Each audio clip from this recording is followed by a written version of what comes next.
दोस्तों एक बार फिर आपके सामने हाजिर हूं। मिडिल ईस्ट की कई खबरों को लेकर सबसे ज्यादा नजर आज हमारी बनी रहेगी उस सीज फायर को लेकर जो लेबनान और इजराइल के बीच हो सकता है, क्योंकि एक दिन पहले कहा जा रहा था कि सीज फायर होगा, फिर कहा गया नहीं होगा, नानुकुर हो रही है, लेकिन खबर है कि सीज फायर होगा। लेकिन उससे पहले ही हिजबुल्लाह ने एक बहुत बड़ा हमला इजराइल पर कर दिया। यही नहीं, इंटेलिजेंस रिपोर्ट भी आई है कि सीज फायर जब हो रहा होगा उससे ठीक पहले एक और बड़ा हमला इजराइल पर करके हिजबुल्लाह अपनी ताकत दिखाएगा। ये क्या कुछ खबरें हैं, रिपोर्ट क्या कहती है और किस तरह से इजराइल के ठिकानों को दहला कर रख दिया हिजबुल्लाह ने, एक एक तस्वीर वीडियो में आपको दिखाने जा रहा हूं। लेकिन उससे पहले नजर डाल लेते हैं अब तक की हेडलाइंस पर। सीजफायर के ऐलान से पहले हिजबुल्लाह ने दिखाई अपनी ताकत, इजराइल की नहरिया पर दागे कई रॉकेट, मची अफरा तफरी। एक बार फिर इजराइल पर बड़े हमले की आशंका, खुफिया विभाग के मुताबिक अगले कुछ घंटों में हिजबुल्लाह कर सकता है इजराइल पर बड़ा हमला। लेबनान से समझौते से पहले इजराइल के वित्त मंत्री का बड़ा बयान, सीज फायर सिर्फ कागज का टुकड़ा, हमले जारी रहेंगे। और इजरायली सरकार की पोल खोलना, इजराइल के अखबार को पड़ा भारी, इजरायली सांसदों ने हुरेत्ज अखबार पर बैन लगाने की मांग की। द लाइव टीवी, सच सबसे आगे। नमस्कार, मैं हूं प्रज्वल गौतम और आप देख रहे हैं the live TV. Cease fire जो कई बार आप सुन चुके होंगे, कभी गजा के लिए, कभी कहते हैं कि भाई अब लेबनान के साथ होने जा रहा है। बिल्कुल मुहाने पर खड़ा हुआ है, क्योंकि 340 जब रॉकेट हिजबुल्लाह ने दागे उसके बाद से ही इजराइल की कमर टूटी और आखिरकार नेतन्याहू को भी कहना पड़ा कि हम बातचीत करने के लिए तैयार हैं। कुछ मुद्दे उन्हें छोड़ देते हैं, लेकिन उसके बाद नानुकुर, और अब देखिए कहा जा रहा है कि सीज फायर होगा। लेकिन उससे पहले हिजबुल्लाह ने जो कुछ किया है उसने इजराइल को अंदर तक थर्रा कर रख दिया है। और अब न चाहते हुए भी किसी भी समझौते पर आना मजबूरी बन जाएगा इजराइल की, क्योंकि जो तस्वीर है आज की आप देखिए। पहले मैं एक वीडियो आपको दिखाने जा रहा हूं, वीडियो से शुरुआत करता हूं क्या कुछ हुआ है वहां पर। ये देखिए, एमएस ऑब्जर्वर ने इसे खबर को छापा, लिखा। जो लिखा है वो बाद में बताऊंगा, लेकिन पहले आप तस्वीरें वीडियो देख लीजिएगा। इस वीडियो में आपको काफी कुछ नजर आएगा।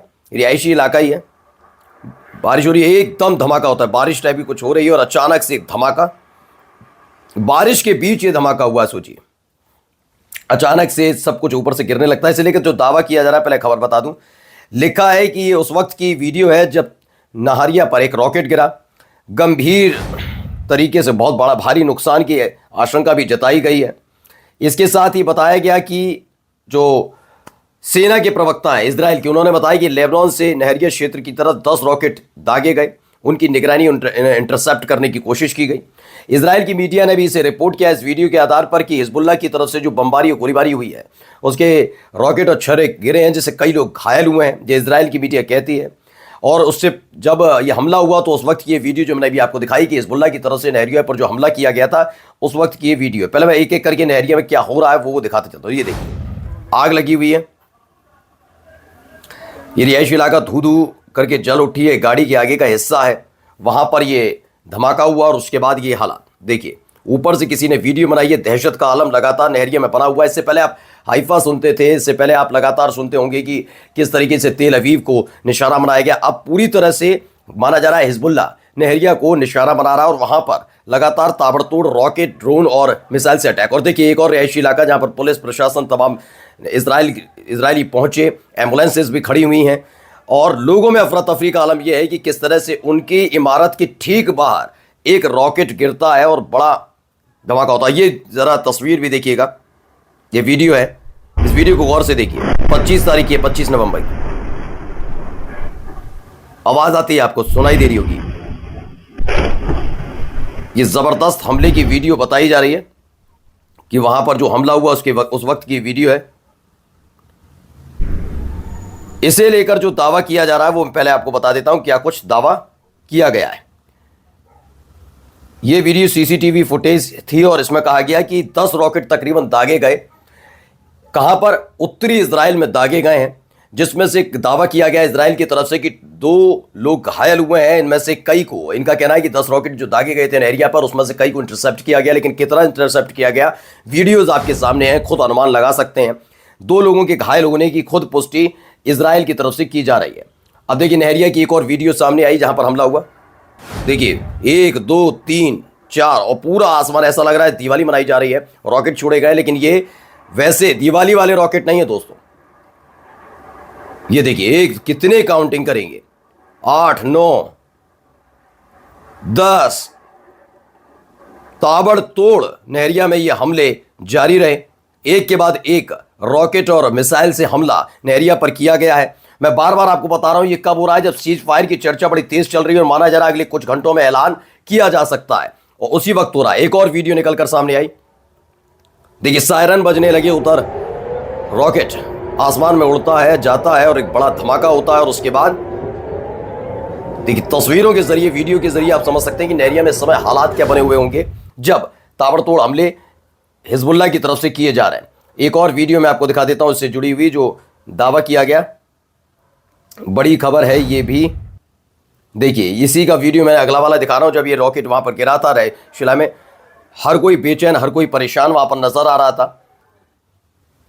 एक अंदर की वीडियो में दिखा रहा हूं, किसी के घर के अंदर की वीडियो है, पूरा तबाह, पूरा घर तबाह हो गया। ये वीडियो मैंने आपको पिछली वीडियो में भी दिखाई थी, लेकिन अब जो ताज़ा वीडियोस आपके सामने आई हैं उनको एकजुट करके मैं आपको इसलिए दिखा रहा हूं कि आप हालात देख सकते हैं कि एक तरफ हमला और उसके बाद क्या। अब देखिए रात को तो हुआ ही हुआ, सुबह सवेरे भी हमले करने जारी रखे। आसमान में जो आपको कुछ कुछ दिख रहे हैं ना, ये सारे के सारे उसी के निशान हैं कि किस तरह से हमले हो रहे हैं। देखिए आवाज़ें सुनते जाइए और देखिए अपनी आंखों के सामने आप देख सकते हैं कैसे आसमान में एक के बाद एक के बाद एक के बाद एक रॉकेट्स उड़ते हुए नजर आ रहे हैं।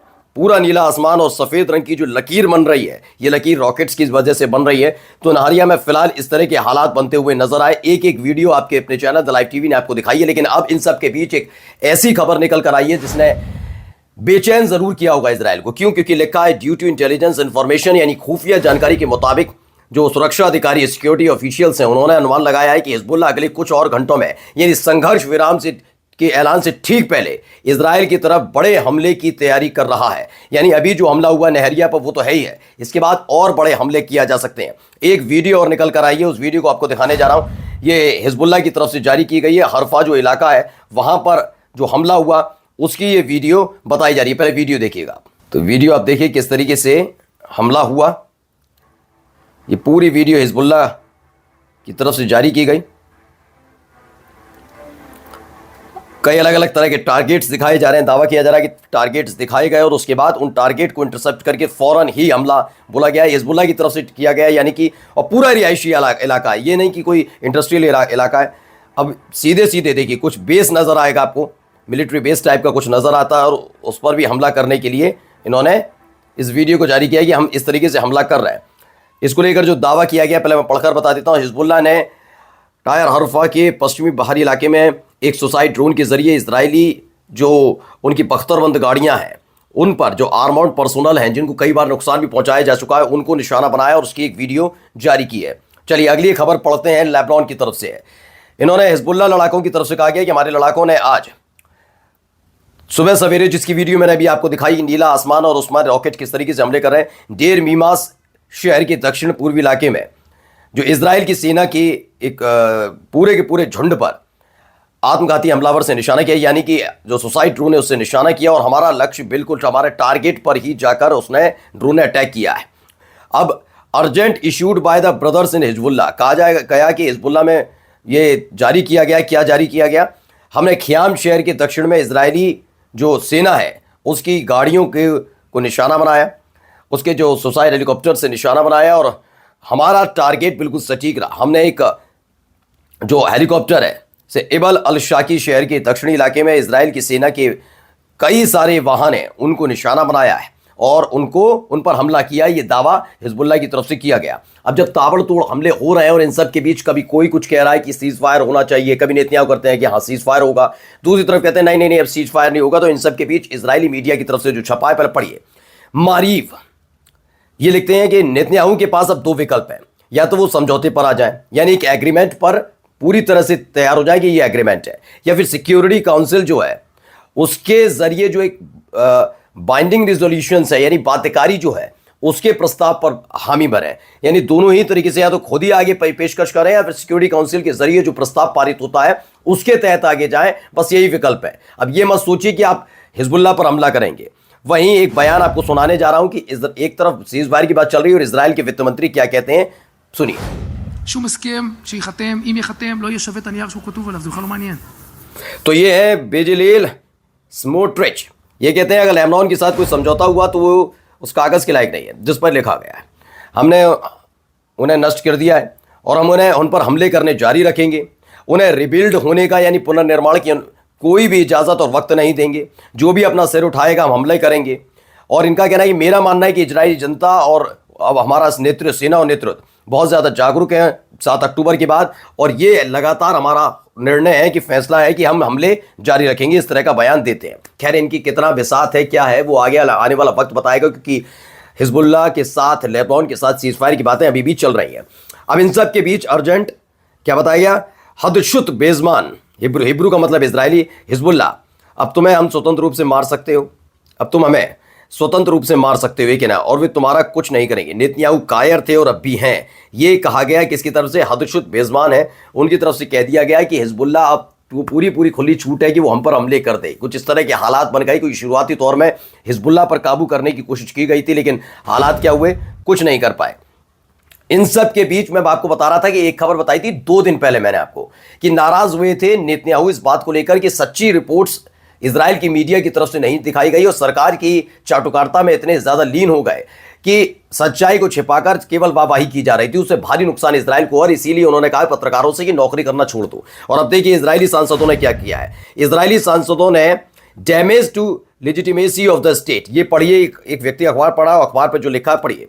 इसमें बताया गया, ये हारेत्स अखबार है, इसने बाकायदा इस तरह का एक आर्टिकल छापा था, damage to legitimacy of state, यानी उसकी जो इजराइल की जो वैधता है, इजराइल की जो मान्यता है कि पूरे कई देशों से इजराइल को मान्यता देते हैं, उस पर ही सवाल खड़े कर दिए। जिसके बाद इजराइल के सांसदों ने इस पर प्रतिबंध लगाने की मांग की। नेतन्याहू की कैबिनेट ने अखबार के प्रशासक के जो प्रकाशक है, यानी जो छापता है, पब्लिशर है, उसके द्वारा इजरायली नेताओं पर प्रतिबंध लगाने वाली मांग जो थी, उसकी भी टिप्पणियों पर नाराज है और प्रतिबंध लगाने का ऐलान किया गया। इसके लिए बाकायदा वोटिंग की गई। अब एक वीडियो आपको दिखाने जा रहा हूं, पहले वो वीडियो देख लीजिए।